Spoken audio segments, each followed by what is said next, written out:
Aujourd'hui, nous sommes dans la fête de Saint Thomas d'Aquin.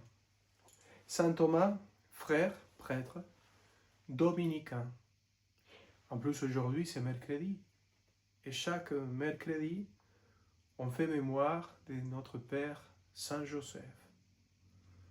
Notre Père Saint Joseph, le grand ami de Sainte Thérèse d'Avila.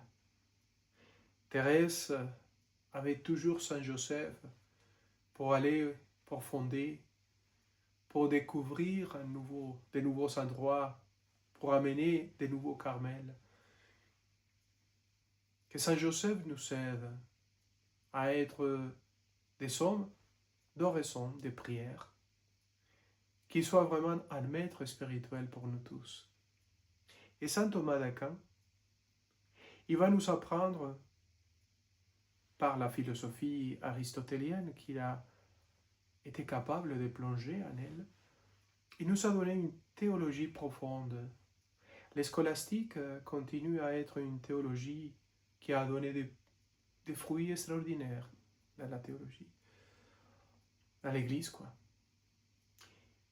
Une des phrases de Saint Thomas que je me souviens toujours, c'est « Partagez avec les autres les fruits de la contemplation, de votre contemplation. » Et ça arrive d'une manière parfaite pour nous car on est des hommes de contemplation, d'expérience contemplative. Notre monial sont des moniales qui vivent l'expérience contemplative.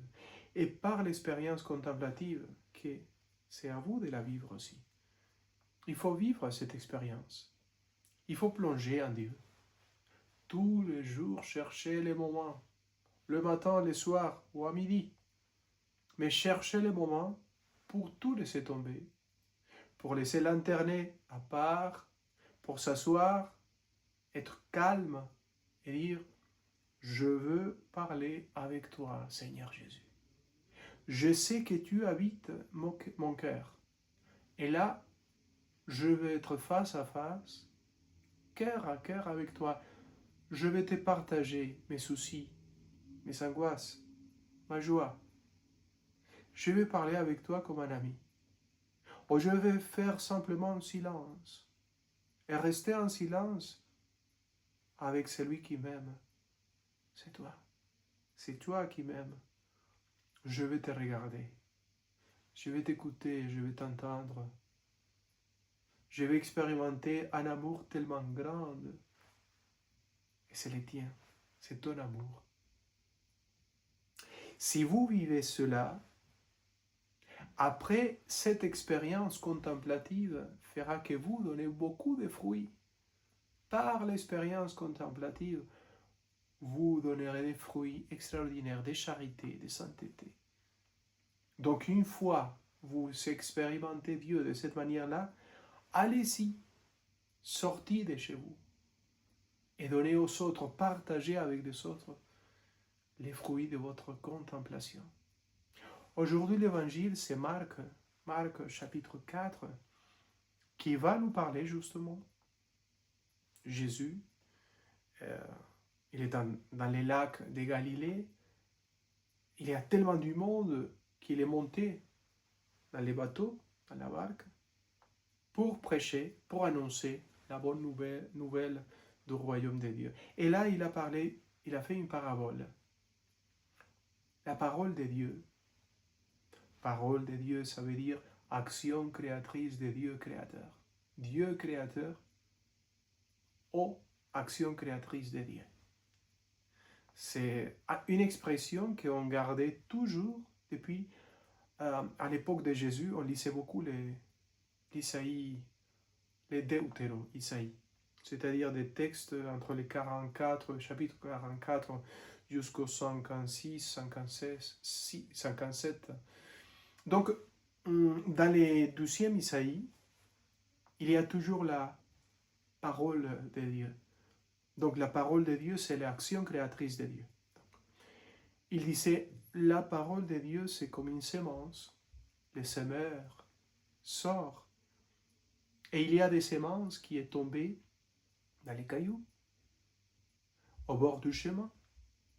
Et il y a des semences qui est tombées sur les épines, mais parmi les épines. Et il y a aussi la semence qui est tombée dans la bonne terre, les terrains qui étaient propres, prêts à la recevoir. Donc, elle a grandi, c'est-à-dire les semences ont donné des fruits quand même dans tous les endroits, mais quelquefois c'est le soleil, quelquefois c'est l'espace qui ne laissait pas beaucoup de racines pour grandir, soit pour une chose, soit pour l'autre. La plante, les petites plantes sont mortes, mais celle qui a été sémée, qui est tombée sur le bon endroit, sur la terre bonne, a donné beaucoup de fruits, beaucoup de fleurs et de fruits. Vous-même, vous êtes la terre, prêt à recevoir la sémence, c'est-à-dire l'action créatrice de Dieu. N'ayez pas peur. Très souvent, on n'est pas un terrain extraordinaire. Quelquefois, on a dans le cœur et dans son histoire plein de épines, plein de cailloux. On est n'importe quoi.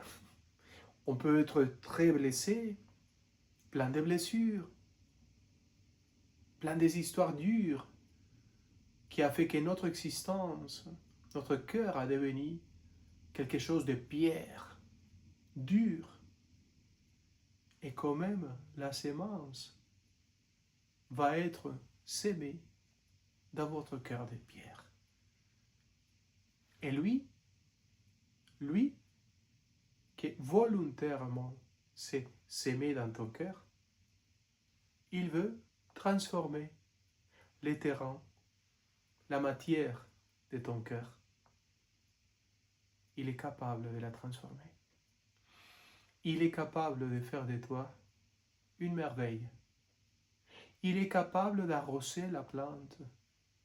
Il est capable de guérir tes blessures. Il est capable de couper les chaînes. Il est capable de tout reconstruire dans ton cœur.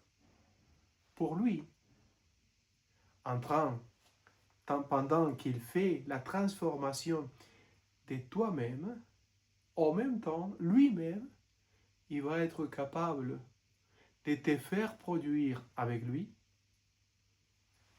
des fruits extraordinaires. Voilà qu'est-ce que c'est la contemplation. Te laisser transformer par lui. Si tu es le terrain et la terre pleine de cailloux, si tu es la terre pleine de épines, n'ayez pas peur. Ouvre ton cœur plein d'épines ou plein de cailloux, et il faut lui dire, allez, je suis là, transforme-moi. Je veux soin de toi. Je t'assure, il est capable de transformer chaque personne et la faire devenir quelqu'un d'extraordinaire. Laisse-toi transformer. Mais il faut prier. Il faut être contemplatif dans l'action et dans la vie quotidienne. Rencontre-le, regarde-le, écoute-le. Il va faire son travail. Et prions pour ceux qui sont éloignés de Dieu, plus aujourd'hui que jamais. Au nom du Père et du Fils et du Saint-Esprit.